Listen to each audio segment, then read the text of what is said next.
नमस्कार दोस्तों, स्वागत है आप सभी का हमारे चैनल भक्ति ज्ञान में। दोस्तों, आज मैं आपको ज्येष्ठ मास महात्म के 5वें अध्याय की कथा सुना रहा हूँ, जिसमें हम वर्णन करेंगे रम्मा व्रत वर्णन महात्म।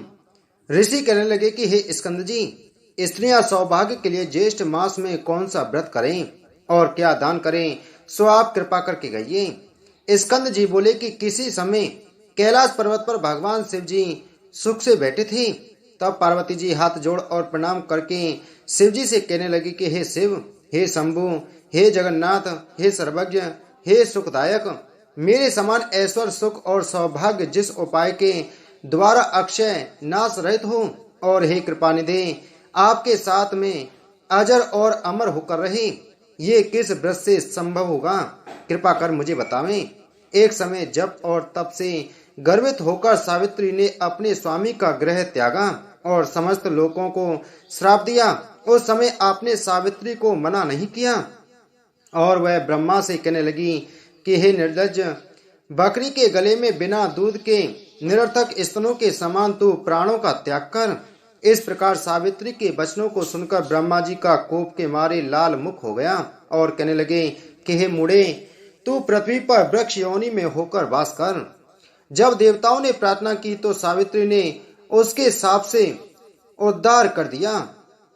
पार्वती जी कहने लगी कि हे कृपा सिंधु, यदि आप मेरे पर अनुग्रह करें तो उस उपाय को कहिए, क्योंकि स्वर्ग लोक में महेंद्र तथा प्रजापति का भी नाश कहाँ है। इतनी वार्ता सुनकर शिव जी बोले कि हे वरानने, इस संसार में जितने भी दृश्यमान पदार्थ हैं उन सब का नाश होना निश्चित है। फिर भी तुम्हारी भक्ति के वशीभूत होकर मैं उपाय कहूंगा। हे बद्री, ज्येष्ठ मास के शुक्ल पक्ष की तृतीया को स्नान कर नियम में तत्पर रहकर यत्न पूर्वक श्रेष्ठ रम्मा व्रत को करना चाहिए। पार्वती जी कहने लगी कि हे प्रभु, यह रम्मा कौन है और रम्मा व्रत कैसे किया जाता है? शिव जी कहने लगे कि हे वरानने, जब ब्रह्मा जी के श्राप से सावित्री वृक्ष हो गई, तब यह रम्मा केदली और कर्पूर जननी नाम से प्रसिद्ध हुई।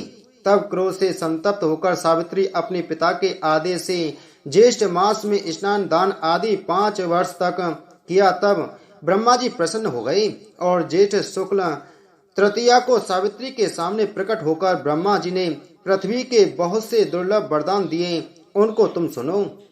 ब्रह्मा जी ने सावित्री से कहा कि हे सुबे, तुम संसार के कल्याण के लिए अज से रम्मा केला हो जाओ।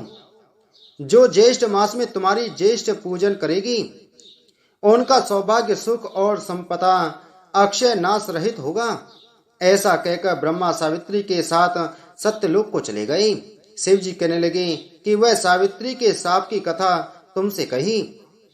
अब संक्षेप में रम्मा व्रत की विधि तुमसे कहता हूँ। ज्येष्ठ मास की तृतीया के दिन बाग या अपने घर में केले का पेड़ लगावे। पंचामृत, गंध, पुष्प, माला और कर्पूर, पवित्र शीतल खुशबू से वासित जल आदि से प्रतिदिन वृक्ष का सिंचन करें। सुंदर वन को बनाकर उसके मध्य में कलश स्थापित करें। षोडशोपचार विधि से पूजन कर अनेक प्रकार के नैवेद्य अर्पण करें। अपनी शक्ति के अनुसार ब्राह्मणों को भोजन करावें और स्वयं हविष्यान्न भोजन कर गीत वाद प्राण कथा श्रवण और कीर्तन द्वारा देवता के सामने जागरण करें। इसी प्रकार केदली वन में बैठकर नित्य प्रति पूजन करें। समस्त कामनाओं वाले मनुष्य इस प्रकार मास व्रत को करें। जब एक मास पूर्ण हो जाए तो आचार्य को बहुत सा धन देकर दूध वाली गौ का दान देवें। यथाशक्ति हवन कराकर ब्राह्मणों को भूयसी दक्षिणा दें और अपनी शक्ति के अनुसार शर्करा युक्त खीर से ब्राह्मणों को भोजन करावें। इसके पश्चात विसर्जन कर पारण करें और प्राणियों को बहुत सा अन्न दान देवें। शिव जी पार्वती जी से कहते हैं कि भद्रे, पहले तुमने मुझको प्रसन्न किया था, इसी से यह सब रहस्य मैंने तुमको बतलाया है।